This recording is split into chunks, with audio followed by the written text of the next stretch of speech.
받으신 시험. 자, 시험을 받으신 예수님.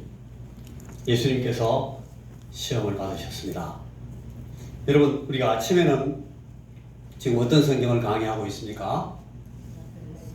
갈라디아서를 통해서 우리가 믿는 복음의 핵심, 우리 믿음의 토대가 무엇인가 하는 것을 우리가 이 바울 사도의 그 서신 가운데 있는 갈라디아서를 가지고 강의를 계속합니다. 그리고 주일 오후와 수요일 저녁에는 우리가 지금 마가복음을 강의하기 시작했습니다. 그런데 갈라디아서를 강의한다고 갈라디아서만 계속 보는 건 아니고, 이 성경은 창세기부터 계시록까지 하나님의 말씀이 내부적으로 전부 통일성을 가지고 한 가지 얘기를 일관성 있게 하고 있습니다. 그래서 어느 쪽을 찌르든지 늘 그 말씀들이 서로 연결되어 있기 때문에 갈라디아서를 잘 이해하려면 다른 성경도 같이 이해할 수밖에 없어요. 아침에도 우리가 로마 성경을 같이 봤는데, 이렇게 또 마가복음을 통해서 우리 예수님의 사심과 죽으심과 가르치심과 부활에 대해서 우리가 배우는데, 예수님께서 무엇을 하러 오셨는가? 왜 예수님은 하나님이신데 사람이 되셨는가? 그리고 사람이 되셔서 우리 가운데 오셔서 예수님께서 사시면서 진행하신 일들이 어떤 것인가? 이런 것들을 우리가 이 마가복음을 통해서 보는데, 이 마가복음만 가지고 다 볼 수가 없어요. 그래서 이 마가복음을 설명하고 있는 다른 성경을 보게 되는데, 성경은 전부 다 성경의 말씀들끼리 서로 풀고 서로 연결해서 서로를 이해하도록 그렇게 만들어 주십니다. 그걸 다 그렇게 탁 짜서 이 성경을 만드신 분이 누구십니까? 하나님이신데, 특별히 성령 하나님이십니다. 그죠? 성령님께서 그렇게 하셨다. 우리가 하나님의 말씀이 그렇게 말씀하시고 계시고, 하나님의 말씀은 배우면 배울수록, 보면 볼수록, 깨달으면 깨달을수록, 이야, 이건 그렇구나. 우리가 그렇게 알게 되어 있어요. 하나님의 말씀은 우리에게 그렇게 늘 설명이 됩니다. 오후에는, 그리고 수요일 날은 우리가 같이 지금 마가복음을 강해하고 있습니다. 오늘 자, 여러분 보시면 지금 마가복음 1장 12절, 13절 말씀을 본문으로 선택하고 지금 설명을 하고 있는데, 마가복음 1장 첫 부분에 보니까 이 마가복음 시작에 그 마가복음을 열고 있는 서두의 말이 뭔가 하면, 하나님의 아들 예수 그리스도 복음의 시작이다. 그러니까 이 마가복음은 예수 그리스도께서 하나님의 아들이신데, 이 하나님의 아들이신 예수 그리스도께서 오셔서 이분이 우리 가운데서 사시며 행하시는 일들을 여기에 기록하기 시작한다. 그 제일 첫 사건으로 누구 얘기를 합니까? 예? 예수님이 오셔서 예수의 사심을 시작하면서 이 마가복음이 누구 얘기부터 시작하고 있냐고요? 세례 요한 얘기부터 시작합니다. 그죠? 그래서 지난 시간 우리가 몇 시간 동안 세례 요한이 누군가? 왜 세례 요한이 이렇게 나타났는가? 세례 요한이 무슨 얘기를 했는가? 왜 그랬는가? 예수님께서 이 세례 요한을 통해서 소개받은 내용이 뭔가? 세례 요한은 왜 세례 요한이 됐는가? 세례 요한이 베푼 세례는 어떤 뜻인가? 예수님이 왜 세례 요한이 베푸는 그 죄 회개의 세례를 받아야 되는가? 예수님은 죄도 없으신 분이, 그런 얘기들을 우리가 쭉 하고, 이제 여러분 세례 요한에게서 예수님께서 세례를 받으시고 물에서 올라오시고, 그때 하늘에서 하나님, 성부 하나님께서 하시는 말씀이 여기 나타나 있습니다. 너는 내 사랑하는 아들이다. 내가 너를 기뻐하노라. 그러니까 이 예수님께서 세례 요한에게 세례를 받으시고 이제 공중 가운데 나타나셨습니다. 그래서 다른 성경에 보면은 예수님께서 갈릴리에서 나오셔서 드디어 이제 사역을 시작하신다. 오늘 마가복음 그 1장 9절에 보면 그때에 예수께서 갈릴리 나사렛으로부터 와서 요단강에서 세례받았다. 예수님께서 갈릴리 나사렛에서 계실 때는 그분이 젊어서 이제 사람으로서 이 가정 안에 있는 한 가정인으로서 그냥 이렇게 살았어요. 개인으로, 사인으로. 그러다가 이제 이 세례 요한의 세례를 통해서 이제 공식 석상에 나타나기 시작했습니다. 이런 걸 보고 예수님이 공식적으로 사시는 생애를 시작하셨다. 그래서 예수님의 공생애가 이렇게 시작됐다. 그렇게 얘기합니다. 그런데 이 세례 요한에게 세례를 받고 나서 제일 먼저 일어난 사건에 대해서 마가는 이렇게 기록하고 있어요. 그게 12절입니다. 성령이 곧 예수를 광야로 몰아내신지라. 여기 곧이라는 말씀이 있어요. 이게 무슨 뜻일까? 곧? 왜 여기 곧이라는 말이 들어가 있을까요? 이 마가복음에는 곧이 많아요. 마가복음 읽으면 계속 곧 계속 곧이 나옵니다. 다른 성경보다 훨씬 더 이 마가복음은 곧이 많아요. 왜 그럴까요? 이 마가복음은 이 예수님의 이 사심, 예수의 복음적 이 삶을 설명하면서 굉장히 빨리 연결을 시킵니다. 빨리 계속 진행되는 이게 일관성있게 계속 연결되어 나왔다는 것을 강조하기 위해서 곧 영어로 하면 at once 계속 그 말을 해요. 마가는 그 사실에 착상해가지고 그걸 잊어버리지 않습니다. 예수님께서는 지금 계획을 하시고 계획을 가지시고 오셔서 그 계획대로 그냥 연결해서 착착 진행하고 계시다는 것을 마가는 기록하고 싶은 겁니다. 그래서 성령이 곧 예수를 광야로 몰아내신지라. 야, 어떻게 성령님께서 이 성자 예수님을 광야로 몰아냈을까? 저는 어릴 때 자세히 성경을 보지 않고 이 다른 사람 말씀하시는 설교 말씀을 듣고 이해할 때는 마귀가 예수님을 끌고 나갔나 보다. 그래 생각했어요. 그런데 여러분 이 말씀에 딱 보니까 누가 예수님을 몰고 나갔어요? 성령께서 몰고 나가셨어요. 왜 그랬을까요? 목적이 있었다는 거예요. 목적이. 성령 하나님께서 성자 예수님을 광야로 끌고 나갔어요. 사막으로. 그래가지고 광야에서 보십시오. 40일을 계시면서 광야에 집이 있습니까? 없습니까? 집 없어요. 이불이 있어요? 없어요? 이불 없어요. 광야에는 여러분 그 압력밥솥이 있겠어요? 전기도 없는데 쌀이 있습니까? 밥을 할 수 있어요? 야채, 싱싱한 야채, 과일이 있겠습니까? 물 있습니까? 물? 없어요. 광야로 나가신 거예요. 아무것도 없는 곳으로. 그래서 그가 아무것도 없으니까 어떻게 해야 돼요? 주무실 수 있어요? 없어요? 편하게 주무실 수가 없어요. 집도 없는데 뭐. 추워요. 전기도 아무것도 없고. 또 막 잡수시고 물 마시고 하실 수 있어요? 없어요? 없어요. 없는 데로 가셨다니까요. 아무것도 없는 데로 성령 하나님께서 예수님을 몰고 나가셨어요. 몰아내신지라. 그래가지고 40일을 계시는데 40일을 가만히 그냥 눈 딱 감고 이렇게 벽에다가 면벽하고 어디 돌뿌리 밑에 앉아가지고 돌을 닦으시고 이렇게 수양을 한 것이 아니고 참선을 한 것이 아니고 뭐 했을까요? 여러분 같으면 예수님이 뭐 했을 것 같습니까? 뭐 하셨을까요?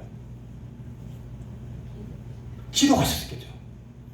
계속 기도를 많이 하셨을 거예요. 우리는 여러분 금식하라 그러면 할 게 없어요. 금식하러 가보면 처음에는 금식 잘 안 하시는 분들이 금식하는 기도원에 들어가면요 지겨워요. 아무것도 할 게 없어. 맨날 밥 해먹고 그 다음에 또 돌아서면 또 밥하고 또 설거지하고 또 밥하고 맨날 그래 있는데 밥 하는 거 없으면 할 일이 없어요. 금식 기도가. 아이고 이거 뭐 할 게 없네. 그래가 여러분 금식 기도원 가서 제일 많이 하는 게 뭡니까? 잡니다. 자요. 우리는 금식 기도 가면 잠을 더 많이 자요. 나중에는 힘이 없어서 자기도 하는데 초장부터 그냥 잡니다. 한 이틀 3일 동안 금식하는 건 크게 힘들지도 않는데 자는 시간 많아져요. 왜 그런가 하면 할 일이 없는 것 같아요. 뭐 할지 잘 모르겠어요. 이게 우리가 너무 바쁘게 살다 보니까 그런 것 같은데 그래도 기도하잖아요. 예수님께서는 아마 계속 기도를 많이 하셨을 거예요. 그런데 기도하는 중에 중요한 이 사건, 이벤트가 생겼습니다. 사단에게 시험을 받습니다. 40일 동안 예수님께서 성령께서 광야로 몰아내셔가지고 몰려나가셔서 거기서 사탄에게 시험을 받으셨다라고 이 마가복음 1장 13절이 얘기하고 있습니다. 그리고 사탄에게 시험을 받으시면서 거기 가셨는데 다행히 거기에 체온을 따뜻하게 해주는 이 동물이 몇 마리 있었어요. 뭐가 있었다고요? 덜짐승. 덜짐승은 산짐승을 말합니까? 아니면 이 밭에 뛰노는 짐승을 말합니까? 이 덜짐승이 뭘 말할까요? 산짐승? 산짐승은 해당 안 되는 겁니까? 산짐승은 이 덜짐승이라는 게 덜에 있다는 덜짐승이 아니고 이게 와일드 애니멀, 이 야생동물이다 이 말이에요. 야생동물들이 예수님하고 같이 있었어요. 예수님하고 야생동물이 같이 있는 그림을 한번 상상을 한번 해보세요. 재미지 않아요? 무슨 동물이 있었을 것 같아요? 여러분 생각에. 야생동물 중에 어떤 동물이 예수님하고 같이 있을 것 같습니까? 한 가지씩만 말해보세요.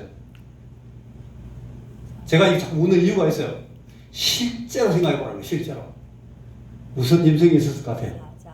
사자 있었을 것 같아요. 사자가 제일 털이 많고 부실부실한 자세가 나오고 모양도 좋잖아요. 그러니까 이 사자도 이거 보니까 우리 그림책에서 보는 사자는 막 얼굴이 크고 막 털이 막 이렇게 뭐라 그럽니까 이게 갈기가 많은 그런 동물로 보이는데 제가 아프리카에 있으면서 저도 사자들을 만났거든요.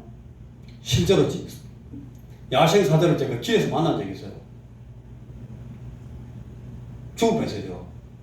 저는 그 개인 줄 알았어요. 처음에 사자가 너무 말랐는 거야. 삐쩍 말라가지고 뼈만 앙상해가지고 사자가 걷는 것도 잘 못 걷고 흐물흐물하더라고요.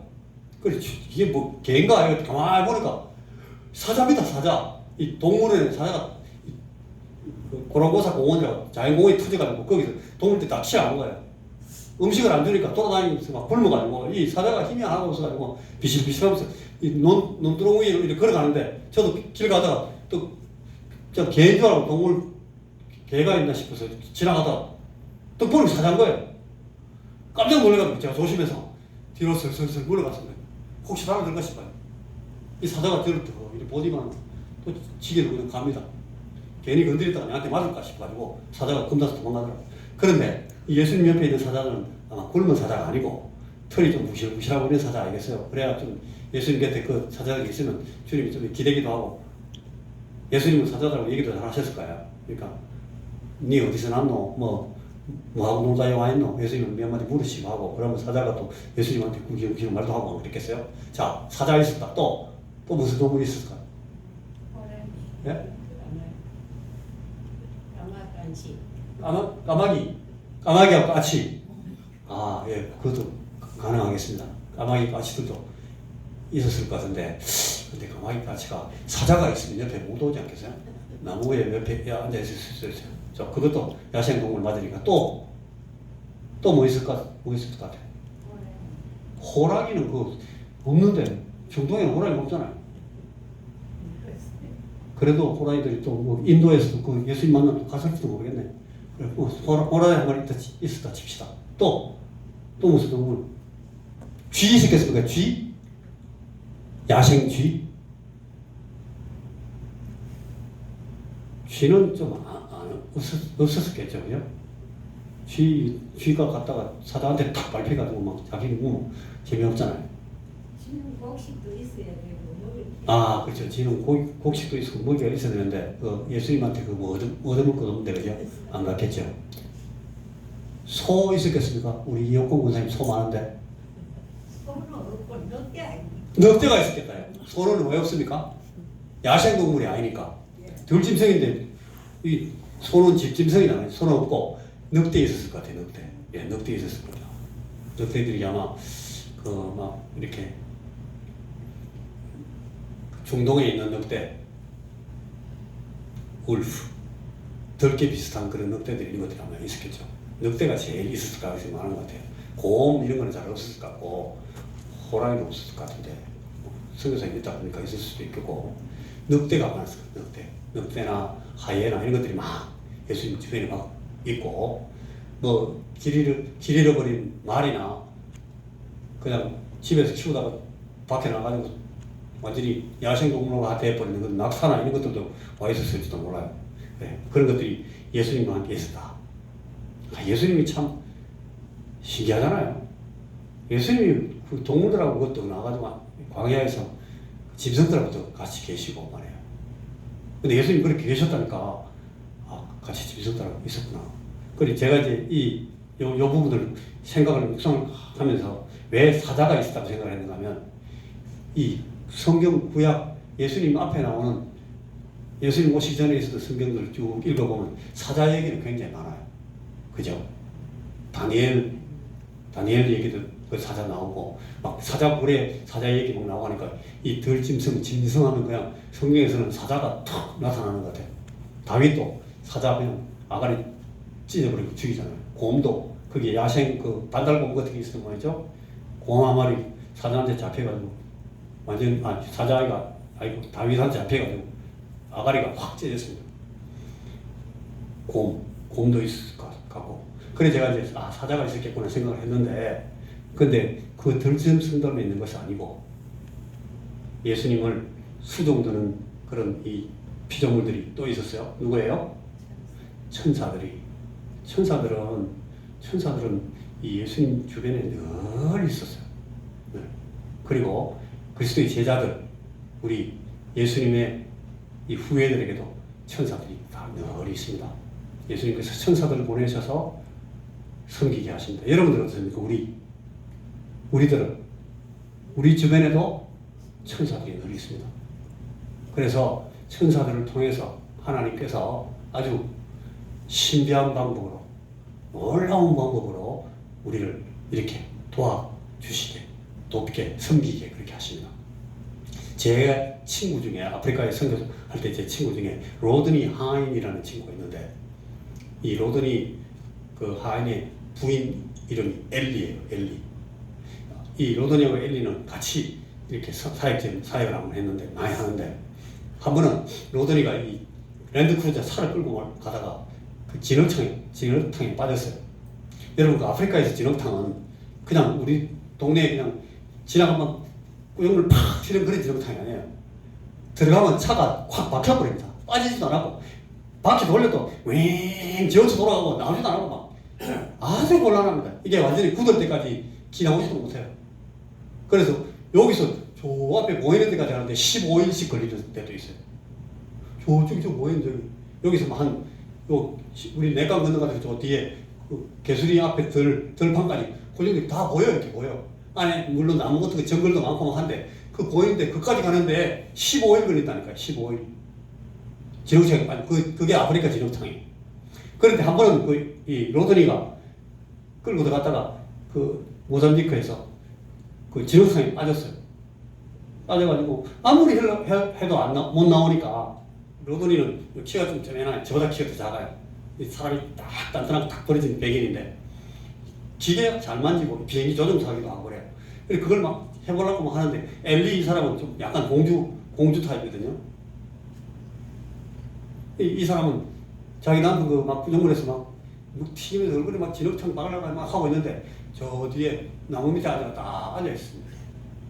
공주는 원래 그렇습니다. 그래 그 엘리가 앉았을 거나. 근데 지는 할 일이 없으니까 엘리가 기도를 했대요. 하나님, 우리 저 로드니가 지금 적하고 있는데 저 어떻게 좀 빨리 빠져나와야 되는데 어떻게 힘을 주십시오. 이렇게 막 기도를 하고 있는데 기도하다가 눈을 떡 뜨는데요. 여러분 놀라운 얘기인데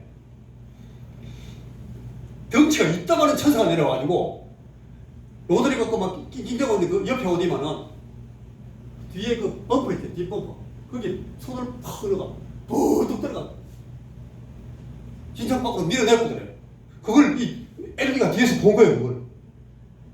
그걸 제가 그 책을 번역했어요. 그 사람이 쓴 책을. 나중에 제가 책 읽고 나서 이 엘리니 진짜 봤나니까요. 진짜 봤대요.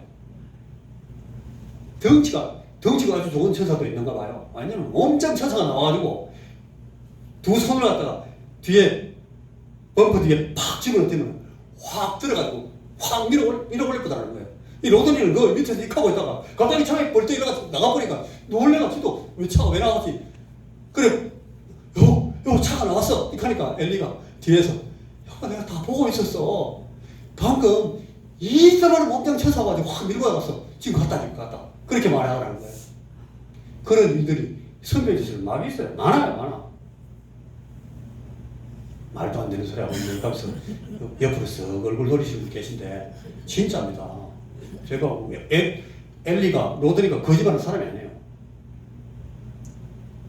그리고 그 사람이 거짓말 할 사람도 아니고 저는 그 사람 안 믿어요. 그리고 범인 천사 자기가 천사 봤다는데 본 거예요.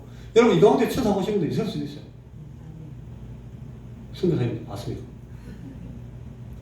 선교사님 본 것 같은데 나중에 한번 물어봅시다. 예수님께서 거기 금식하시는데 40일 동안 금식하시면서 덜짐승방으로 계시는데 거기에 이 천사들이 들어와 있었어요. 천사들이 몇 명 정도 와 있었겠습니까? 몇 명? 많이 왔겠어요? 천사들이겠죠. 예, 많이 왔는데 천사 2명도 드리잖아요.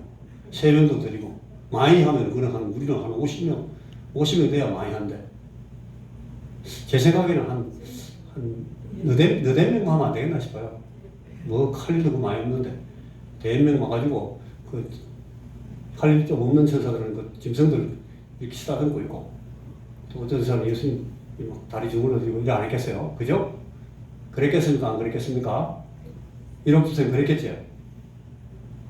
모르겠습니까? 그랬겠지? 그랬다 해서 네, 그랬다 하시는데 그랬답니다. 그랬는데 여러분 여기에서 이 마가복음은 1장 12절 13절 2절만 예수님이 시험 받은 것을 기록해놨는데 이걸 누가복음이라고 하세요. 여러분 누가복음을 넘기시면 누가복음엔 요 장면을 4장에서 10석절로 자세히 써놨어요.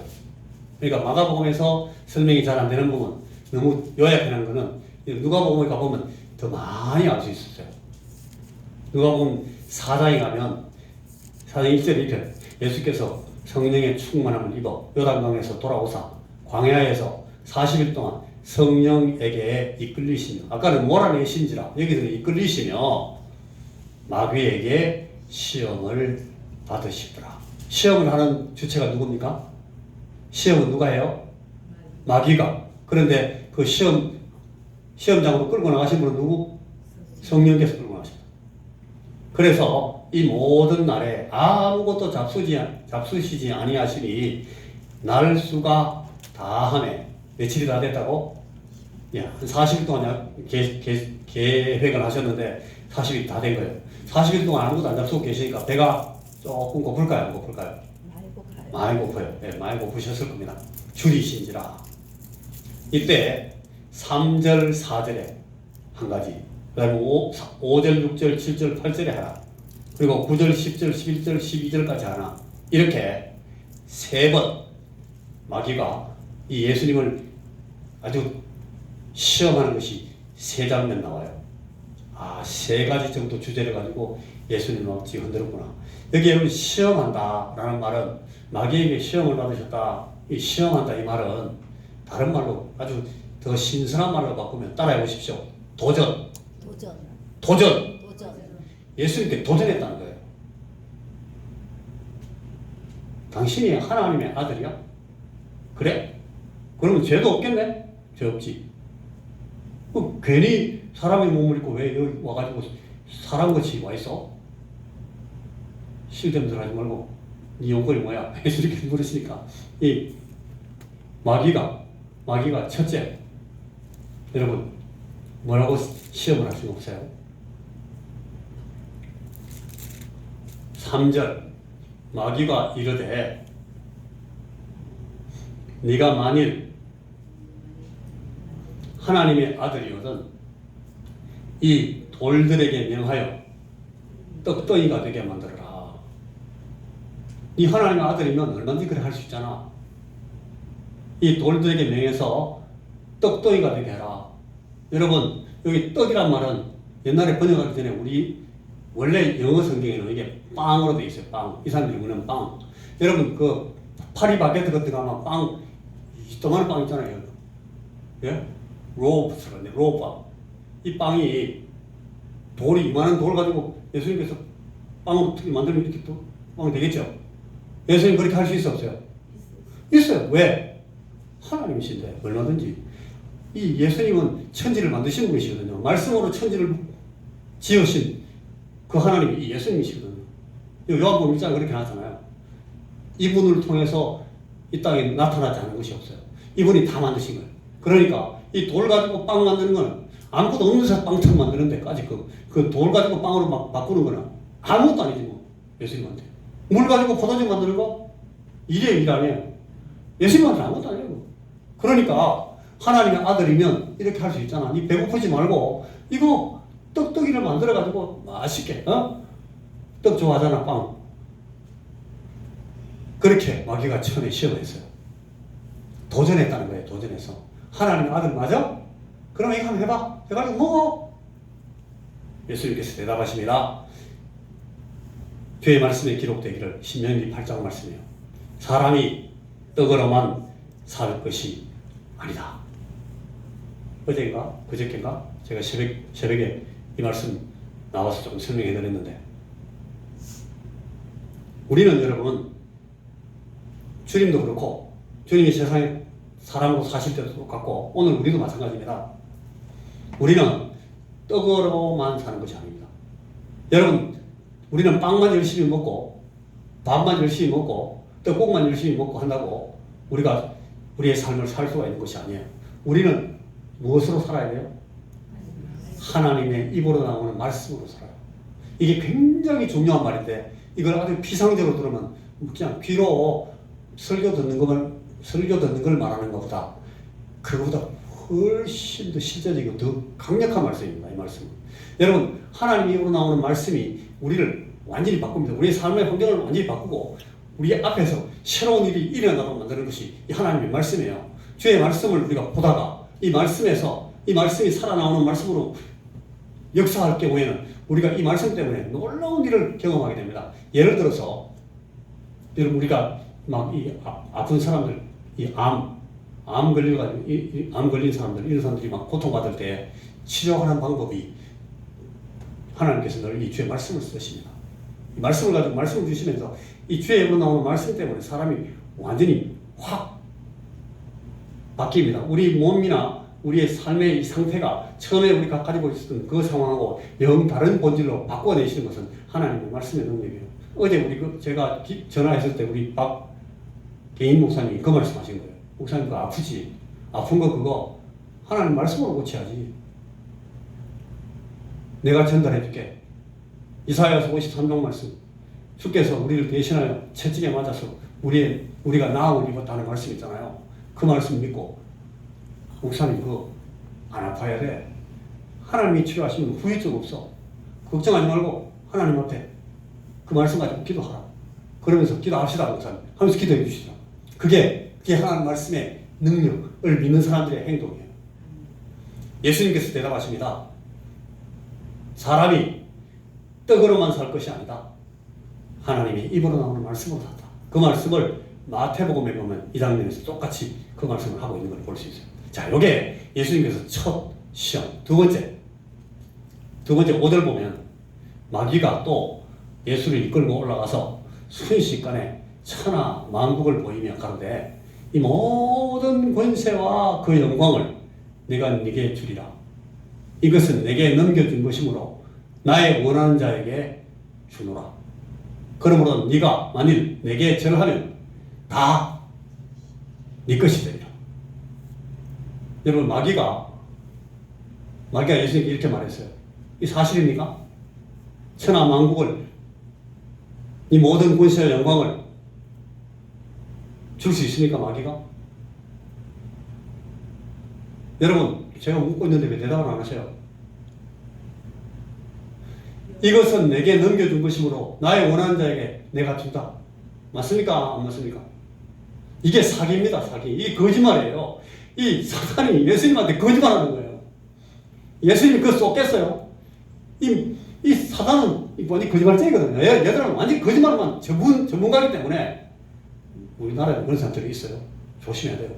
여러분, 거짓말을 전문으로 하는 이 사단은 이 거짓의 영이에요, 원래부터. 말만 하면 거짓말이에요.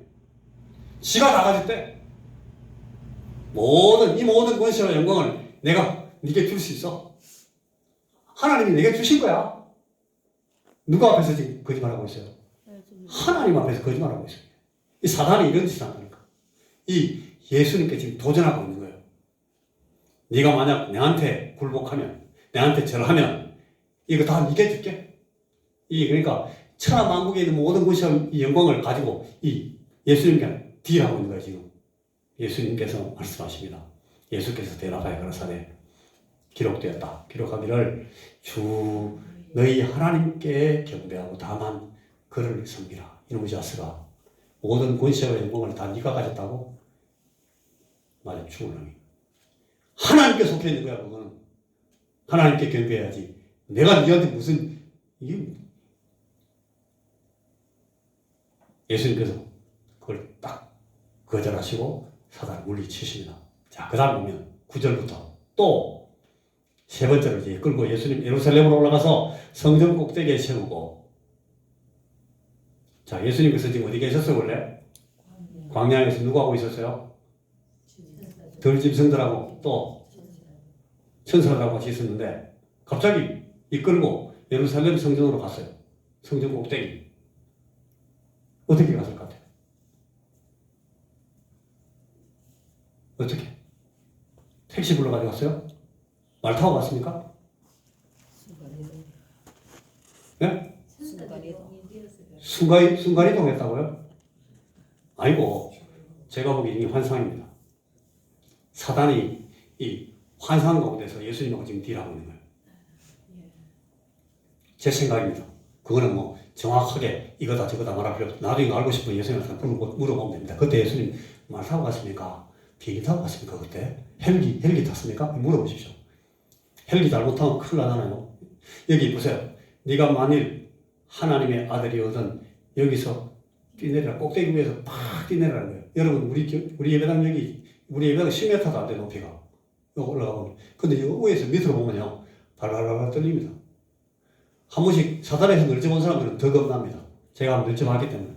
며칠 전에 여기 올라갔는데, 한 2, 3m밖에 안 되는데, 무섭더라고요. 그런데 이 성전 꼭대기는 상당히 한 40m 이상 높았어요. 거기 예수님을 올려놓고, 여기서 자연 낙하 운동으로 뛰내리라는 거예요, 푹떡. 그러면 어디가 부러질 것 같아요? 머리가 먼저 닿으면 머리 깨집니다. 돌아가십니다. 뇌진탕을 줘요. 바로 중심 잘 잡고 잘 뛰내리면 어디가 부러질 것 같아요? 종골이 부러집니다. 종골. 제가 뛰내려봐서 압니다. 발 뒤에 꿈치 뼈 부러져가지고 완전히 일어서지도 못합니다. 허리도 나고 동시에. 그런데 하나님이 너를 위하여 그 사자들을 명하사 너를 지키게 하시리라 하였고, 또한 저희가 손으로 너를 받들어 네 발이 돌에 부딪히지 않게 하시리라 했는 말씀.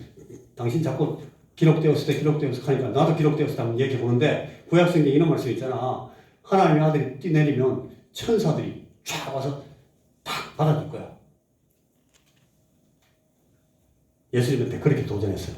그러니까 예수님께서 대답하여 가라사대 말씀하시기를 주 너의 하나님을 시험하지 말라. 무슨 말인가 하면 네가 하나님인 것을 증명해라 이 말이거든요. 당신이 하나님이면 하나님인가 한번 보여봐. 하나님이 뛰내리면 틀림없이 천사들이 받아줄 거 아니야. 천사들이 이를 탁 받아주면 내가 박수 쳐주고 네 하나님 맞다고 인정해줄게. 한번 뛰내려봐. 이렇게 한 거거든요. 예수님이 거기 쏟겠어요? 주 너희 하나님, 너의 주, 너의 하나님을 감히 시험하지 마라. 예수님께서 한 칼에 이 사단의 도전을 물리치셨다 하는 것이 방금 우리가 읽은 말씀, 펴놓은 말씀은 누가복음 4장의 말씀이에요. 자, 간단하게 이제 정리해 볼게요. 첫째, 왜 예수님이 이런 도전을, 이런 시험을 이 사단에게 도전받으셨을까? 첫째, 이 시험은 사단의 도전인데 예수님께서 이런 시험, 배고파서 돌을 떡으로 만들어봐라. 아니면 세상 명예와 권세를 한 손에 잡고 싶으면 잡게 해줄게. 한번 해봐라. 내가 밀어줄게. 하는 얘기를 듣고, 또 하나님이면 하나님답게 한번 보여봐라, 실력을. 그렇게 하는 이 사단의 도전을 받은 이유는 여러분, 이 예수님께서 완전한 사람이시기 때문에 그래요. 이분은 하나님이시지만 완전히 사람이시거든요. 그러니까 이 사람이신 하나님을 이 사단이 도전한 거예요. 흔들어가지고. 사람이신 하나님의 사람 되심을 부인하게 하려. 그리고 하나님이신 사람의 하나님 되심을 깨뜨려버리라. 이걸 흔들으려고 이 사단이 지금 도전하고 있는 거예요. 그런데 예수님께서 당신이 구원하실 인간들, 거기 포함된 사람들 누구? 당신이 구원하실 인간들에게 포함된 사람 여기 누구 있어요? 손 들어보세요. 주무시는 분은 손 들지 말고 깨있는 분은 손 들어보세요. 예, 5명만 깨있고 나머지 다 주무시나? 손을 안 들어요. 주무시는 분들이 손 안 들거나 말 안 듣는 분이 손 안 들거나 두 가지 중에 하나입니다. 자, 말 안 듣는 분하고 주무시는 분들 빼고 내가 예수님께서 구원하실 그 인간들에게 속해 있다 생각하는 사람 손 들어보세요. 숫자가 더 적어졌어요. 네, 이제 다시 당신이 구원하실 인간들을 위해서 당당히 예수님께서 이 도전을 수용하셨는데 이 구원하실 인간들에게 속해져 있던 사람들 이 가운데 있으면 손 들어보세요. 말이 어려워서 모르겠어요. 내가 예수님께서 구원하실 사람이면 손 들어보라 이 말입니다. 간단하게 말해서. 말이 어려워서 못한다 하시는데 내가 계속 해보면 하겠습니까? 예수님께서는 우리 때문에 예수님께서는 이 도전을 수행하셨다는 거예요. 예수님이 우리를 구원하실 분이시기 때문에 우리의 연약함을 다 갖고 계시다는 것을 보여주시려고 오케이 덤벼. 예수님께서 도전을 받으셨다니까요. 사단의 도전을 받으셨다. 누구 때문에? 우리를 구원하시려고. 우리 때문에 사람 되심을, 우리하고 똑같은 사람이심을 보여주시는 거예요. 첫째. 두 번째, 도전받으신 내용이 3가지였어요. 첫째는 육신의 소욕을 가지신 분이다 하는 것에 대해서 테스트를 받아요. 의식주, 이게 인간들의 삶의 기본적인, 그러니까 인간된 최소한의 문화, 최소한의 문명을 갖고 있는 인간들이 갖고 있어야 될 가장 기본적인 삶의 3가지 기초 방편이에요. 옷 입고, 식, 잘 먹고, 그 다음에 집 안에 들어가 살아야 돼. 요 3가지 중에서 더 가장 원초적이고 가장 기본적인 욕구가 뭐겠어요? 먹는 거잖아요. 먹는 거 가지고 사단이 딱 도전한 거예요. 예수님, 오케이, 받아주십니다. 그런데 사람이 떡으로만 살 것이 아니다. 너 이거 모르지? 예수님께서 하나님의 말씀을 가지고 하나님의 말씀으로 살아야 되는 인간에 대해서 말씀하십니다. 도전을 받으시고 우리를 채셨습니다. 두 번째 도전은 뭐였는가 하면 능력과 권력을 추구하는 인간의 그 본능, 이걸 가지고 예수님하고 딜합니다. 도전합니다. 힘을 갖고 있습니다. 이 능력, 권력을 갖고 있는 이 능력을 다 휘두르는 모든 파워를 완전히 장악하는 그런 인간이 되게 해주겠다고 이 사단이 예수님에게 도전했어요. 예수님이 야, 이 거짓말하는 놈아, 하나님이 갖고 있지 네가 갖고 있냐? 바로 떨어져 나왔어요. 세 번째 도전은 당신이 하나님이면 하나님처럼 될 수 있는 것을 보여봐라. 하나님답게 한번 해봐봐. 이건 시험 받을 만해요. 예수님은 하나님이시니까. 그래? 내가 하나님인 걸 보여줄까? 다음에는 예수님 얼마 후에도 또 똑같은 시험 받으겠어요. 하나님이시니까 내가 지금 당장 12영이나 되는 이 천군 천사들을 확 끌어내려가지고 여기서 저놈들하고 붙어가지고 저놈들 전부 다 패퇴시킬 수 있다. 예수님 그렇게 하실 수 있는 분이라고 자기 친히 말씀하십니다. 12영이 얼마큼인지 알아요?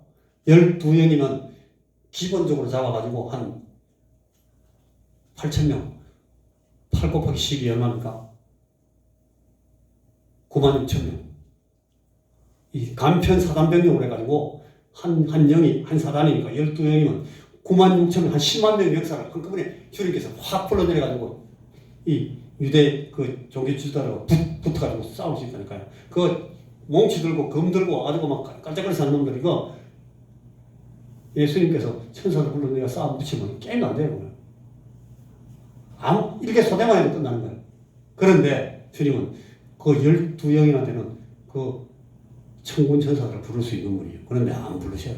왜냐하면 지금은 하나님이시지만 예수님은 누구시다? 그 사람의 아들 인자로 오시잖아요. 사람의 아들로 오셔가지고 사람으로 사시면서 사람을 위해서 죽으셔야 되니까 주님이 그렇게 안 하시는 거예요. 하나님 시험하지 마라. 네가 그렇게 한다고 해서 하나님 안 되는 것도 아니고 네가 그렇게 한다고 해서 내가 사람 안 되는 것도 아니고 나는 하나님이면서 사람인 예수 그리스도다. 그렇게 예수님께서 이 도전을 물리치셨단 말이에요.